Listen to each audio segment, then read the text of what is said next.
Hey, how's it going, everybody?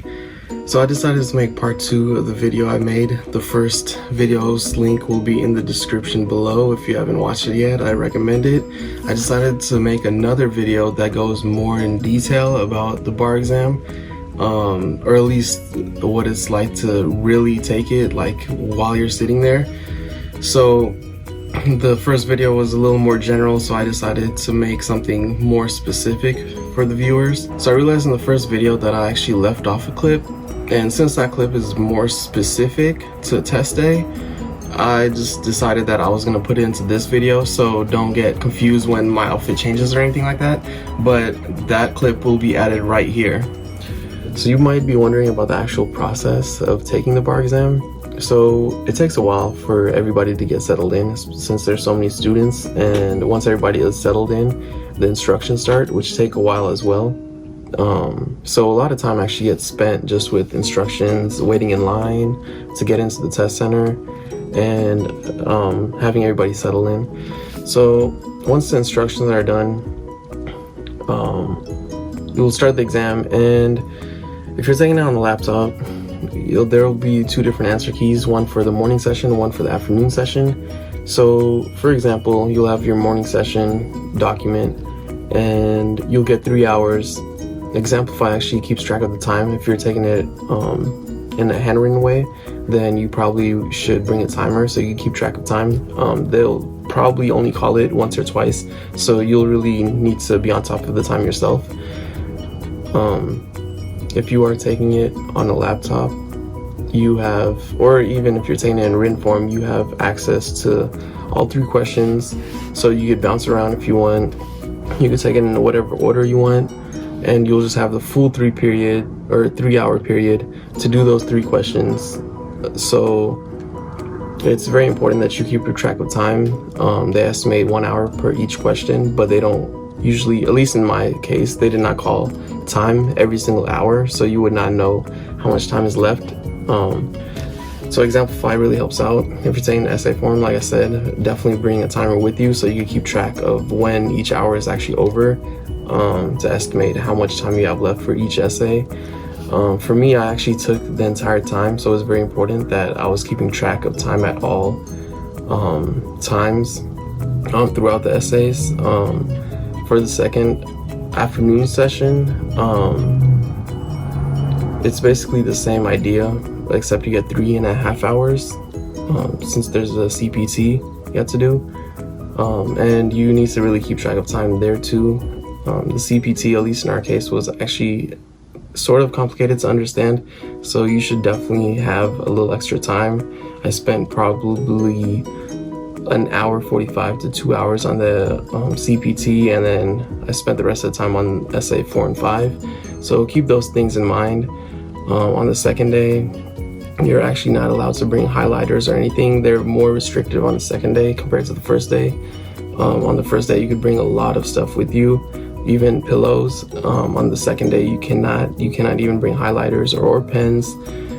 So if you like annotating with highlighters or pens, maybe you should get used to just doing it all in pencil, since that's pretty much all you'll be able to bring on the second day. You can't even bring erasers or pencil sharpeners. All you have is your pencil and the eraser it comes with.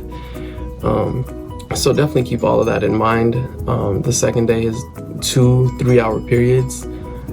So you do get out early, or you're supposed to at least, depending on how fast everybody gets seated or how fast the instructions go and all that. I hope you enjoyed that clip. Now I'll go into greater detail about other things. Well, for starters, I forgot to mention that I was actually a first-time taker. I graduated in December 2019. So everything I talked about was actually about my first time taking the bar exam. I know it's probably going to be different if you're taking it more than once, since your experience kind of changes each time. So mine was like firsthand on what it's like to take it for the very first time. So I'm sure a lot of bar takers that take it in July will resonate with everything I said, because they'll be first time takers for the most part, at least. So let's get right into the video. So the first thing I wanted to talk about is waiting in line. So from what I recall, the doors open around 8:30 and then instructions start soon after. it actually, like I said, it does take a while for everybody to get settled in and for the instructions to start, but I did not talk about what it's actually like to wait in line.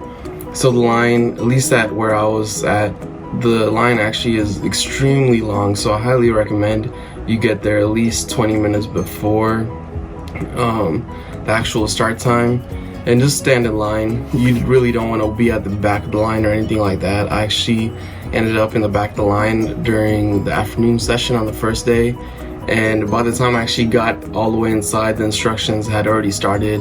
I already had missed part of the instructions, to be honest, so I definitely don't recommend waiting along or like trying to get there at the last minute.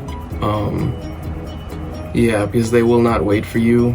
The responsibility is on you to make it in time. Even if you are in line in time, you might not actually get into the room until way later.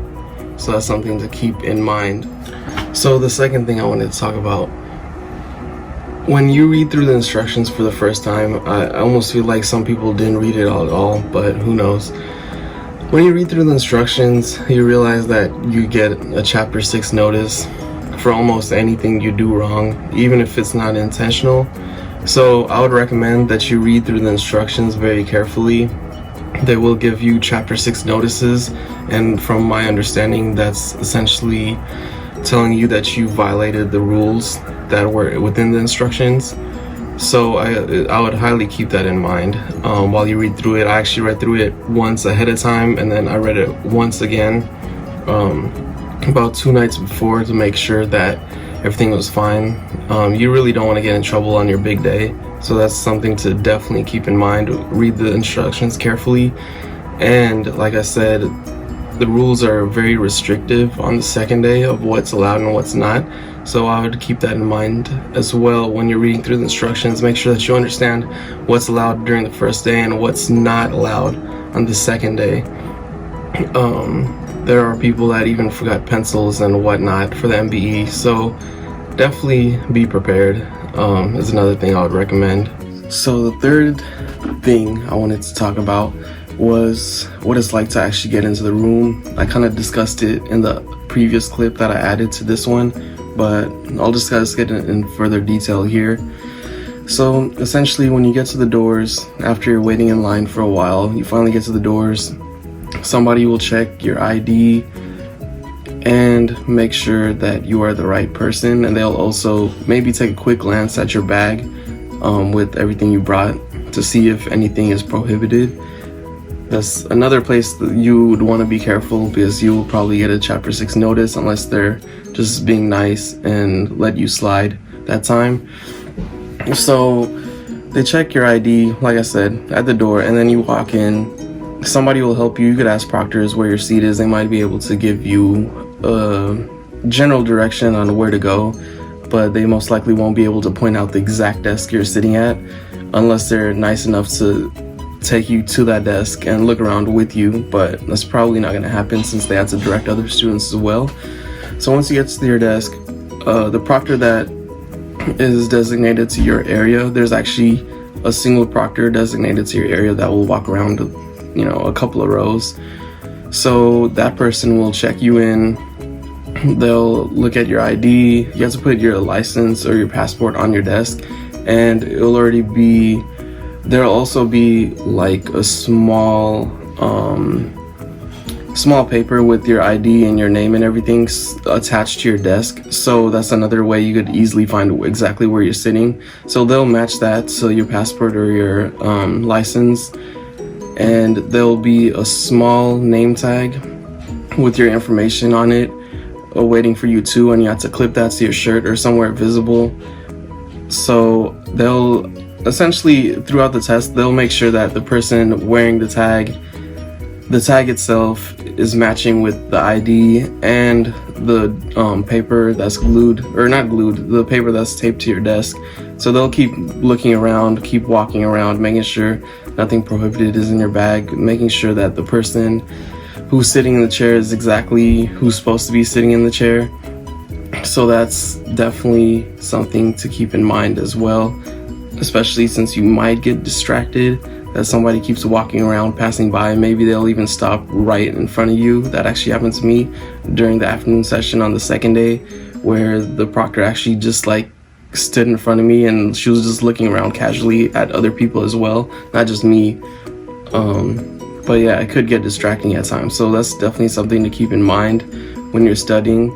Another point I wanted to make on that is the fact that they will check your name and ID again once they are picking up the documents pertaining to the exam. Even if you're taking it on a laptop during the first day, you will obviously have the test questions, so they'll pick everything up and your scratch paper and everything, and they'll make sure that the person sitting in the desk is the person who actually took the exam. So the fourth thing I wanted to point out was that there is no tissues or water allowed. You cannot bring any beverages in, whether it's water, whether it's coffee, maybe you need a boost like I do. It's not going to be allowed. You'll have to drink whatever you want to drink ahead of time. They do have a water station outside of the room, so you do have access to water, but this is something to keep in mind since you will not be allowed to bring it inside. And if you do want to have a drink of water, or maybe you need tissues beforehand, then use whatever you need to use before you get inside. You don't want to like waste time during the test to go outside to get water or whatever the case might be. You really don't want to waste the time, especially if you're not 100% sure you could finish in the time that they allot. That's definitely true for the essay portion, since you might want to actually go back and make sure the rules sound right, make sure that your analysis is right. Maybe you forgot some part of the rule or the conclusion or whatever the case might be. You will definitely want extra time any second you get. It could definitely be helpful.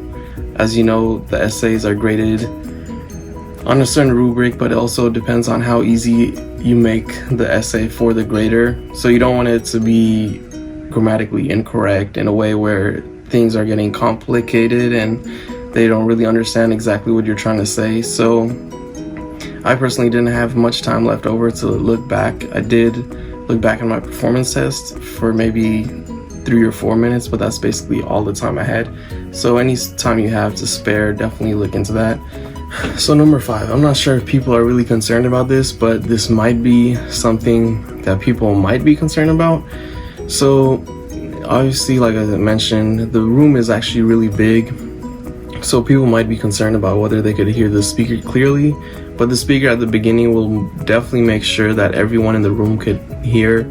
In our case, he even asked if people could hear, and if they couldn't, they should raise their hand. So he did raise the volume, I believe at least once or twice, to ensure that everybody could hear. So definitely don't worry about something that small, because everybody will be able to hear. Number 6, this should go without even saying, but definitely do not try to cheat. I've heard stories about people trying to pass notes or try to cheat. Don't do that.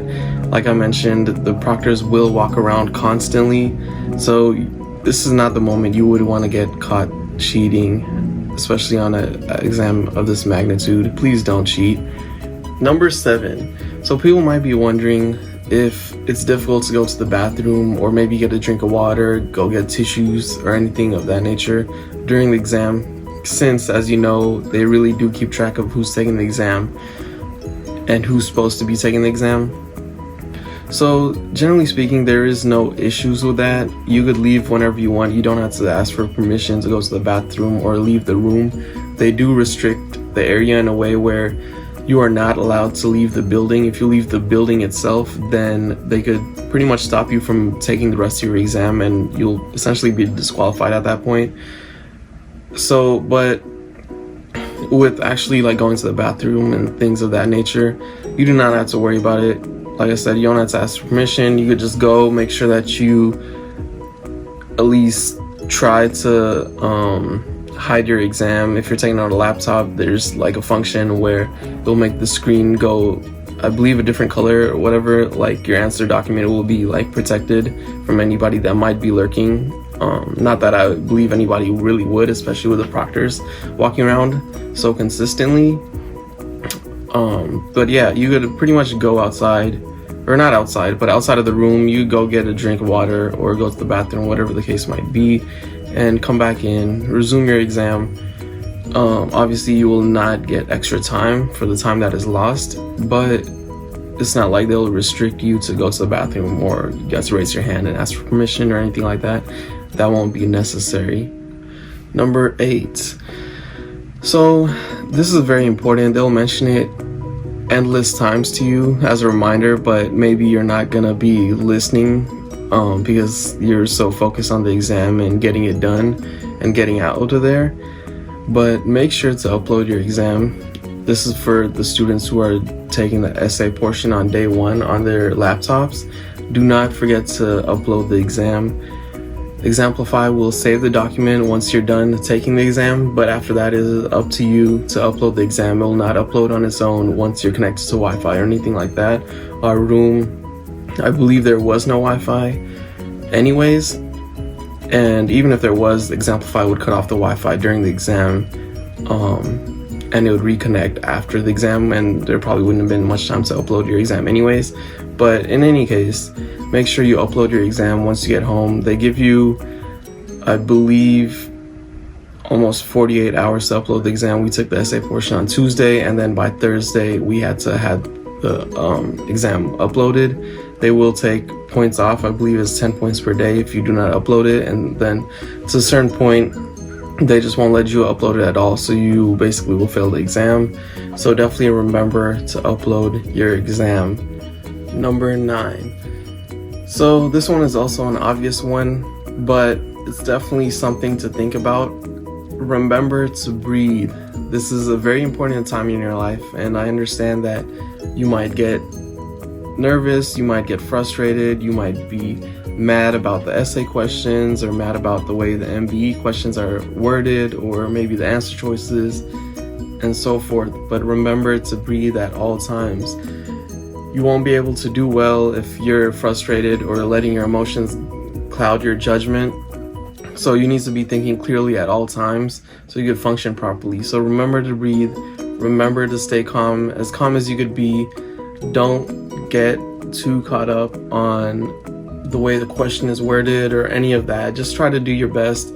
I would say that's all that matters, but obviously a little more than that matters. But clouding your judgment won't help you any bit, so definitely stay calm, stay collected, remember to breathe, even if it takes you, even if you have to take 5 seconds off the exam just to take a deep breath, then do that. It will definitely help. It will be better than having everything clouding your judgment and being like all in your mind instead of what's actually right in front of you, and more so like what you're going to choose as an answer choice or maybe what you're going to write. You do not want your judgment to be clouded in any way. So number 10, remember to get sleep. This is probably one of the most important tips or comments I really have on the bar exam. I read a document that said that you should get sleep at least 2 nights before your exam. So I actually tried it out. On exam day, I felt pretty calm. I felt well rested. Obviously, there was a little bit of adrenaline rushing, but outside of that, it was actually really calming. I know it is a big day. It's a big exam, and everybody knows how it usually goes. But you want to stay very calm. You want to be very well rested, or at least decently well rested. It's the point where you could perform fairly well. You don't want to start falling asleep during the exam. I know the first day of the exam they let you bring a pillow. You do not want to fall asleep whatsoever. Make sure that you get well rested. That is all I have for you guys. Remember to like, subscribe, and comment below what you think about this video. You feel free to ask questions. I will definitely get to them. I might even make a part 3 of this video answering those questions, or if people want more comments on what it was like to take the bar exam, I'll definitely make a part 3. Other than that, I look forward to making other videos, maybe on law school, maybe on bar study. I took bar breeze, so maybe I can make a video on that. Yeah, and we'll go from there. Thank you guys.